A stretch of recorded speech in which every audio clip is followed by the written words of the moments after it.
Lakeside Institutors. My name is Max Andrick, and I'm one of your two deans for Lakeside 2020.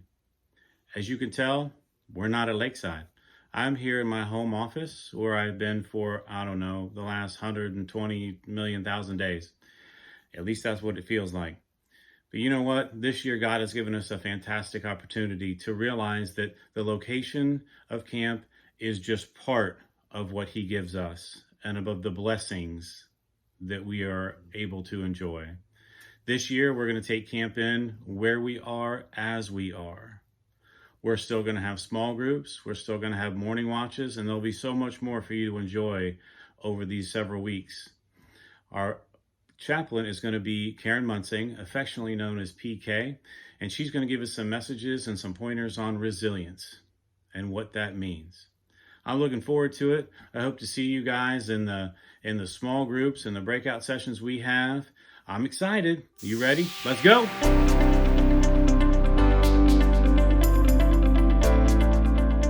Hey guys. So this year Lakeside obviously looks a little bit different than it has before, and that's proof by me talking to you through the screen rather than being in person with you. And with that, services are going to look a little different, and the worship's going to probably be a little different than you're used to. But with that, we want to invite you to experience worship in whatever way is most comfortable for you. If you can't feel yourself connecting by watching us, feel free to turn away and just listen to it like you would listen to music in your car or when you're going on a jog or something. But regardless, we're really excited to experience this with you this year, and we're really just ready for the Spirit to move through this whole month of July. So, yeah.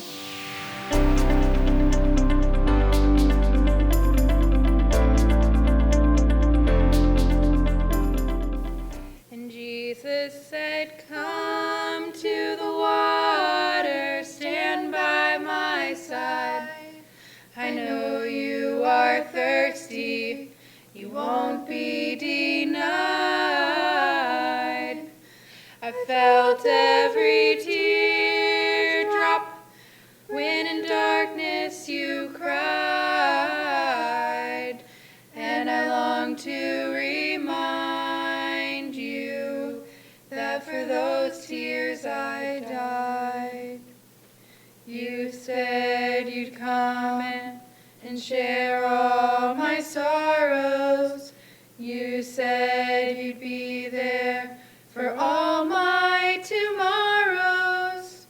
I came so close to sending you away, but just like you promised, you came in to stay. I just had to pray. And Jesus said, "Come to the water, stand by my side. I know you are thirsty, you won't be denied. I felt every teardrop when in darkness you cried, and I long to remind you that for those tears I died. Your goodness is so great, I can't understand. But dear Lord, I know now that all this was planned. I know you're here now and always will be. Your love bursts my chains, and in you I'm free. But Jesus, why me? And Jesus said, "Come to the water, stand by my side. I know you are thirsty, you won't be denied. I felt every teardrop when in darkness you cried,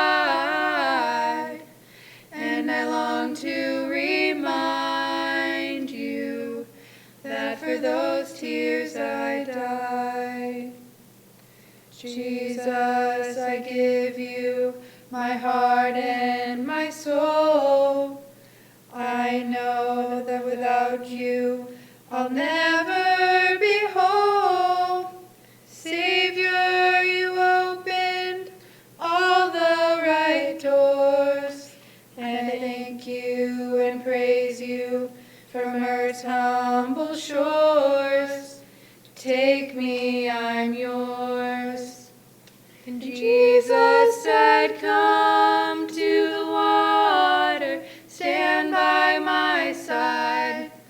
I know you are thirsty, you won't be denied.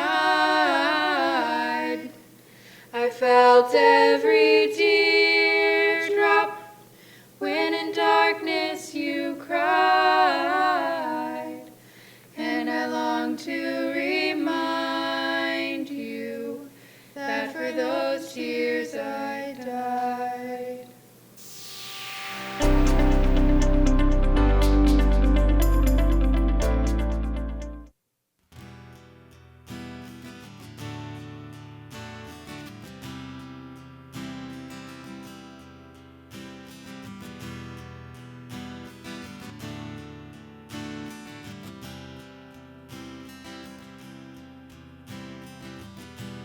Before I spoke a word, you were singing over me. You have been so, so good to me. Before I took a breath, you breathed your life in me. You have been so, so kind to me.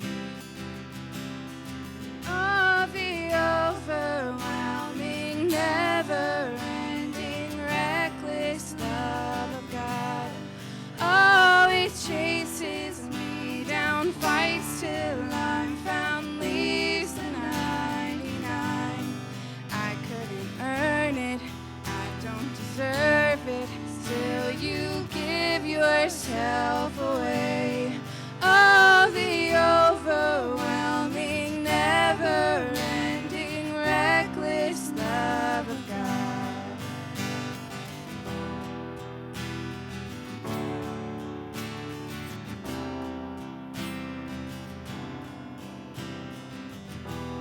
When I was your foe, still your love fought for me. You have been so, so good to me. When I felt no worth, you paid it all for me. You have been so, so kind to me. Oh, the overwhelming, never-ending, reckless love of God. Oh, it chases me down, fights till I'm found, leaves the 99. And I couldn't earn it, and I don't deserve it, still you give yourself away. Oh, the overwhelming, never-ending, reckless love of God.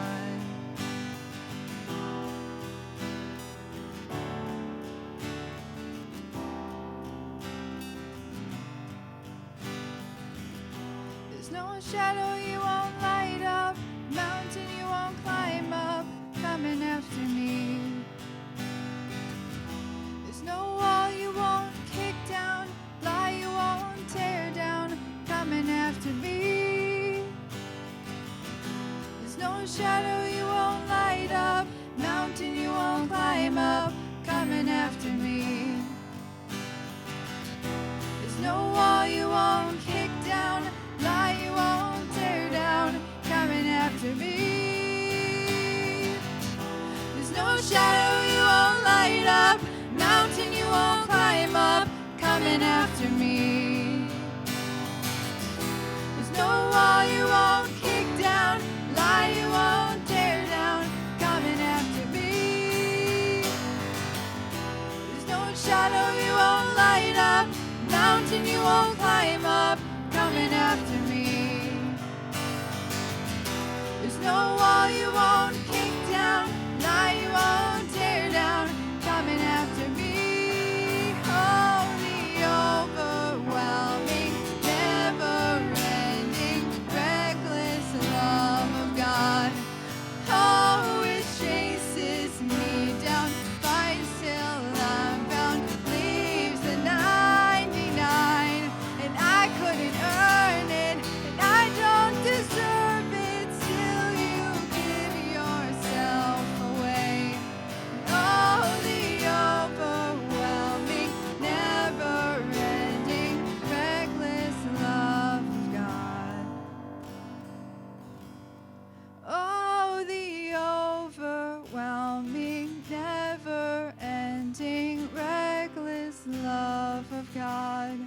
Oh, it chases me down, fights till I'm found, leaves the 99, and I couldn't earn it, and I don't deserve it, still you give yourself away. Oh, the overwhelming, never-ending, reckless love of God.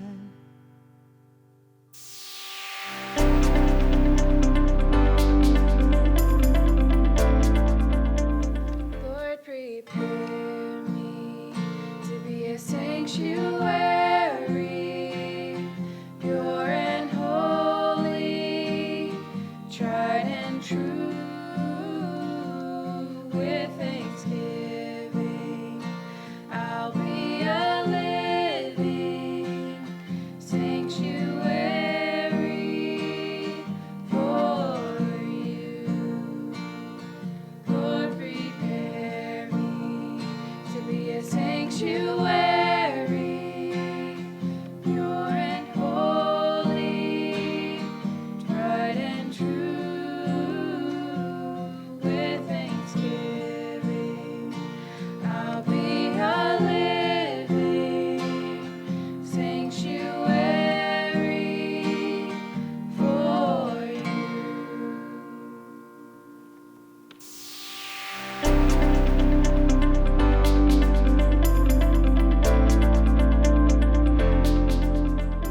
Imagine with me, if you will, that you were born in 1900. When you're 14, World War I begins. It ends when you're 18 and 22 million people have died. Soon after, a global pandemic, the Spanish flu, appears. It kills 50 million people across the world, and you are still alive and you're 20 years old. When you're 29, you survive the global economic crisis that started with the collapse of the New York Stock Exchange. When you're 33, the Nazis come to power in Germany. When you're 39, World War II begins and ends when you're 45 years old, with 60 million people who have been killed, including at least 6 million Jews in the Holocaust. When you're 52, the Korean War begins. When you're 64, the Vietnam War begins and takes 11 years to get over. I share these dates because sometimes we, especially when we're young, think our parents, our grandparents have no idea of the troubles that face us, of what our struggles are in life. Now, even though these events took place about 100 years before the oldest of you were born, they still lay out a trajectory of life that isn't necessarily as we planned it. Have you ever looked forward to something coming up on your calendar with almost overwhelming expectation and hopefulness, even counting the days, maybe even crossing them off on a calendar until it gets here because you simply cannot wait? There might have been a vacation planned, or it was your senior prom or junior prom, or some other big event like a district baseball or state track qualification. All kinds of different once-in-a-lifetime opportunities. Graduating high school or college, a trip planned with friends. All these big events that had to be canceled. And it might even have been summer camp for your first or your last year, or any one of your possible 6 years. A trip to the place where you remember who you are, where you feel simply steeped in deep love and you're reminded of all the goodness there is in the world. 2020 has not lived up to my expectations. Anyone with me? I wish I could see you and hear your stories of what hopes, dreams, plans, even struggles and more you've had to put on hold because of Corona. I want to hear about the hopes and dreams you are still holding on to. If I pull back the lens of my life and our collective lives, I admit my deep sadness, concern, and even fear of this virus that has sickened over 11 million across the world, maybe even 12 by now, and killed over 550,000 people. And those are just the ones we know about for sure. I'm grateful for medical professionals on the front lines and scientists working behind the scenes to help us get on top of this thing. Wash your hands, friends. Wear your mask. Use your sanitizer. Do your part to love your neighbor as you love yourself. Love the least of these as Jesus did by showing humility as Jesus did. It's good to be with you, Lakeside Institute. I've heard about this mysterious, life-transforming experience for over 12 years now. I learned about it from Susan and Rich Bettner and from Dan Bletch and the folks at Hilliard United Methodist Church, the West Ohioans who regularly cross that conference border for an amazing week each summer. Though we are not physically together, we trust God's Spirit to maintain this bond and to hold us together. I'm grateful that we've got folks who can swing technology like this so that we can still come to you. I also am grateful for folks who love you so much, who have literally generations of Lakeside Institute history, who didn't want you to go without this summer. The staff has gone above and beyond what I've heard from other camps and other folks. They simply love you, and there's nothing you can do about it, and they believe in all that can happen through Institute, and they trust God's Spirit to do it even when we are physically separated. Because I pride myself on being a metho geek, at times I love that Lakeside Institute, at 105 years old, started as an Epworth League. That was an early movement to promote social, intellectual, and spiritual culture of young people. That movement is about almost 150 years old. I'm Karen Munsing, and I'm a United Methodist pastor. I'm mother to Sarah, who's a last year camper, and wife of almost 33 years to Brooke. I'm pet mom to Sadie and Charlotte, who may or may not show up in these videos. And I'm pastor at Christ United Methodist Church in Marietta, Ohio. When I started thinking about camp and a theme for this week, I thought about the year 2020. It feels like there should be some scary music or something here. I also heard my mother's voice in my ear saying something like the best laid plans of mice and men often go awry.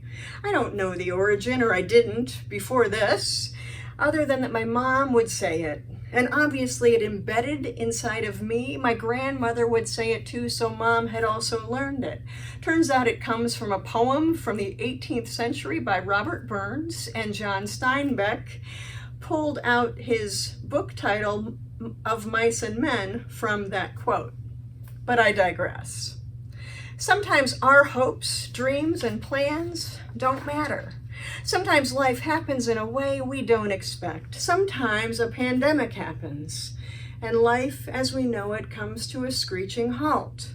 Sometimes we feel like we need a helmet just to get through the day. It's a bit like mayhem in the Allstate commercials. It feels like mayhem as we try to find what is normal. What used to be before March may never be again.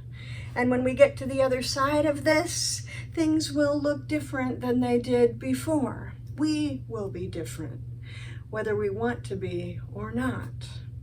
We will have changed, as our world changed. And the only person who usually likes change, can't even 100% depend on that, is a baby in a dirty diaper.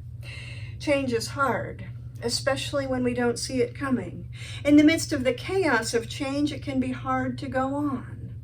A friend's fortune cookie on Friday said, "Hope for the best, but prepare for the worst." Really? Even a fortune cookie? Here we go. As people of faith, we stand in a long line of folks from Bible stories and folks who live inspired by their faith to go on in the midst of difficult, uncertain circumstances. You've likely heard stories about Abraham and Sarah, Joseph, Moses, Esther, Peter, Paul. Those are some headliners. I want to take us toward a lesser-known figure. We're going to the Old Testament, or Hebrew Bible as some call it. We're going to the 4th and 5th books. The 4th book is called Numbers. It's part of the Torah, the original law and code book, and one which Jesus would have known, read, and studied. The 6th book is one of the history books, which Jesus also would have known. We don't always think about the Bible that Jesus read. The reality is that it was very different from the Bible that we read, even very different from the whole Old Testament or Hebrew Bible. Eugene Peterson talks about this book of Numbers. He says, becoming a truly human community is a long, complex, messy business. Simply growing up as a man or woman demands all the wisdom, patience, and courage that we can muster. But growing up with others, parents, siblings, and neighbors, to say nothing of odd strangers and mean enemies, immensely complicates that growing up. The book of Numbers plunges us into the mess of growing up.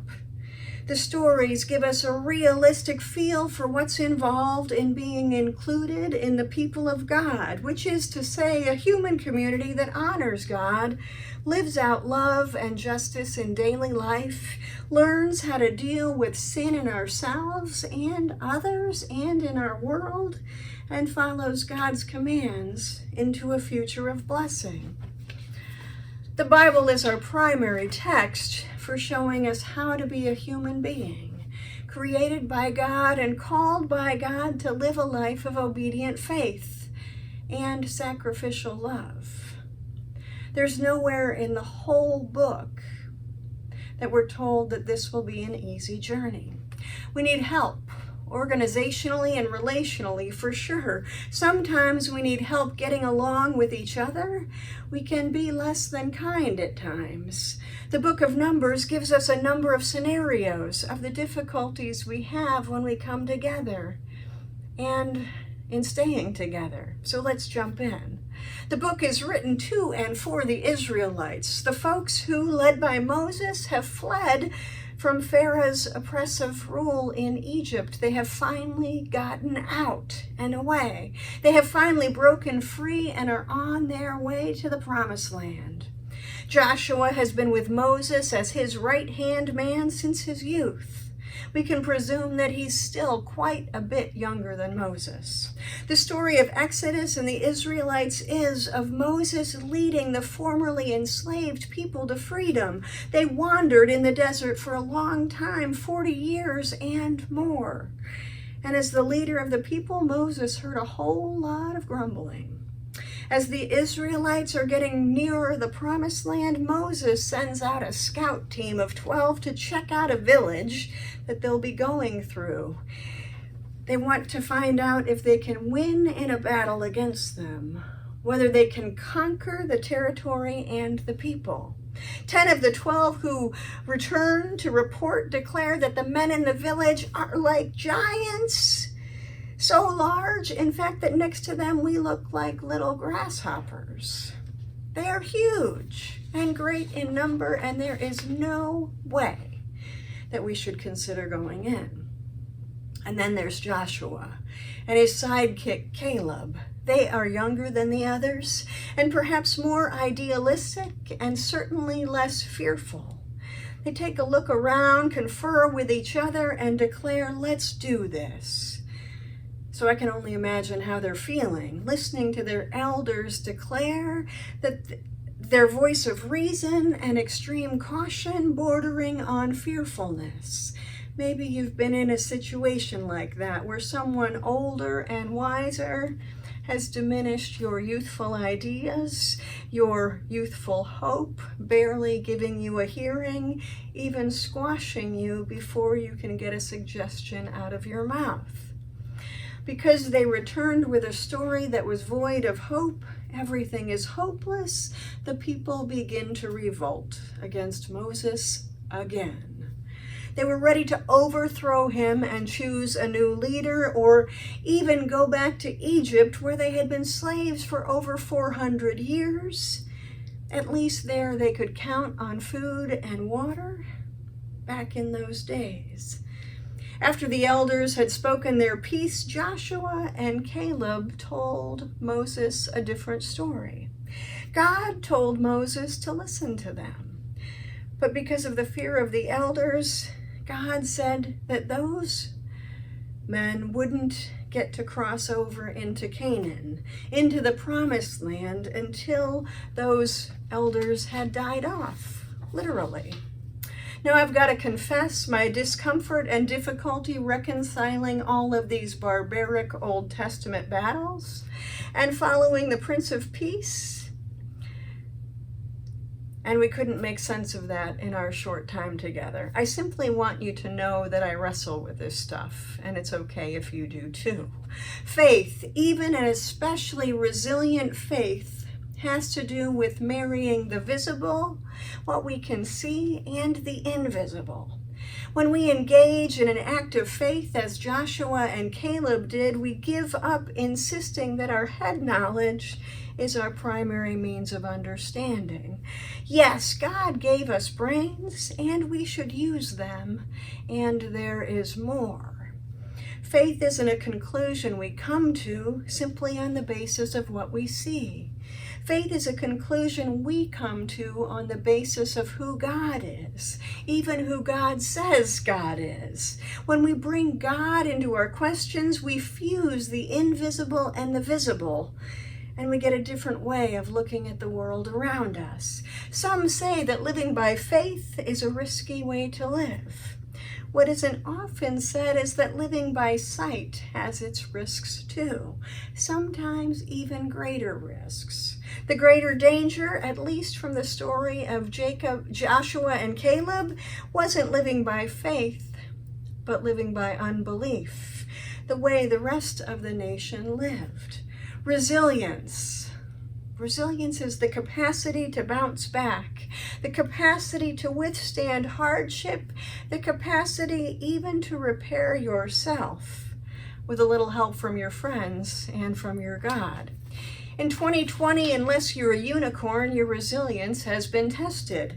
My resilience has been tested. We've been jumping around hoping for clear answers for months, and it seems like our prevailing condition is being denied, being told no, having to postpone something else because of the unexpected global pandemic. It's been exhausting, starting to get our hopes up for something and having another rug pulled out from under us. As I said earlier, the only thing constant is change, and more change is unpredictable than predictable. Living this life of faith in the midst of uncertainty can give us handles to hold, but that still doesn't mean it gets easy. We fast forward through the book of Numbers, and we finally get to the place and time when Joshua is ready to take the next step, to lead the Israelites into the promised land. By now, these people have been landless for almost 500 years. They're camped at the edge of the Jordan River when the book of Joshua begins. They are ready to cross over into the promised land. Now, there was nothing special about these folks. They had no land, no place or property, no hope, and Joshua is going to lead them into a new place, a new way, a new life. God speaks to Joshua after Moses' death, because Joshua is hesitantly waiting. God tells Joshua to get going, to trust the promise that God has made. God tells him that he will be with him. God won't give up on him. God tells Joshua to give his all, his strength, his courage, his heart and soul. And God reminds Joshua to keep in mind all that he's been taught. And then God says, be strong and courageous. Do not be frightened or dismayed, for the Lord your God is with you wherever you go. My friends, be strong and courageous. Do not be frightened or dismayed, for the Lord your God is with you wherever you go. Time and time again in Scripture, God tells us not to be afraid. Do not fear. Why not? Because God goes with us. You might know that those are even Jesus's parting words to his disciples at the end of the Gospel of Matthew. I am with you always, even to the end of the age. We can trust God to bring us through all that we face. God is constantly breaking in, breaking through, showing up. Sometimes God takes the form of other people, especially during the time spent together at Institute. And as relationships are built and bonds strengthened, a web is built, a web of support, a web of humanity which is ready to catch you, which is ready to encourage you, to teach you, to companion you, to be with you. That's our call, friends, as followers of Jesus, to be with one another as he promises to be with us. God promises Joshua that he will not be abandoned. God will be with him. God will be with us too, in the midst of pandemic, pandemonium, and all the highs and lows of life. There's a song we'll sing as we gather together. The refrain is, through it all, my eyes are on you. Through it all, it is well. It is well with me. Will you pray with me? God, thanks for the gift of these people. Thanks for the gift of the people who are bringing this pandemic Resilience Institute into production. Be with the young people who are waiting for a word from you and looking for a sign of hope, and who want to be reminded of the ties that have been built and that will be strengthened even through the years. For all who mourn this day, bring comfort and bring hope that all will be well. In the midst of this new way of doing Institute, that all will be well, that your promise is good and true, and you are faithful, and you will be with us, even to the end of the age. Friends, I'll see you again soon. In the meantime, keep hope. Be resilient, bounce back, and if you can't bounce back on your own, phone a friend. You're not in this alone. Through it all, God's eyes are on you. Through it all, it is well. May it be well with you until we meet again.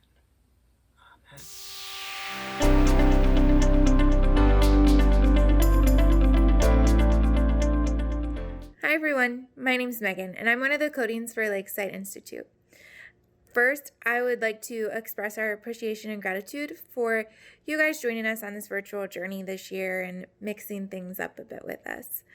Many things aren't going to look the same to you returning campers, but to you newbies, this is what we can experience right now, and we hope that next year you'll join us at Lakeside for a full camp experience. Small group breakout sessions are going to be a little different, and we're going to lean towards calling them breakout sessions. It's not what we have come to know as a small group session, but it's still a simple part of it. So for the breakout sessions, they're going to be on the Wednesdays at 8:30 p.m. And if you go to your orange paper and flip it over, there is a link here at the bottom for you to type into your computer to join the breakout session and the password if needed. At the top, you'll also see that our closing circles will be at 10 p.m., so you'll join us for that as well, if you are able to. If not, they'll be posted every Wednesday night after it's done, and you can rewatch it from there. If you have any questions during this next month or during the weeks, just let us know. Max and I are here for you. You can contact us through email, through phone, or through Facebook. Don't hold back. We can answer any questions. We are truly grateful that you have come on this virtual experience with us and our staff, and we look forward to what this next month brings for all of us. Thank you.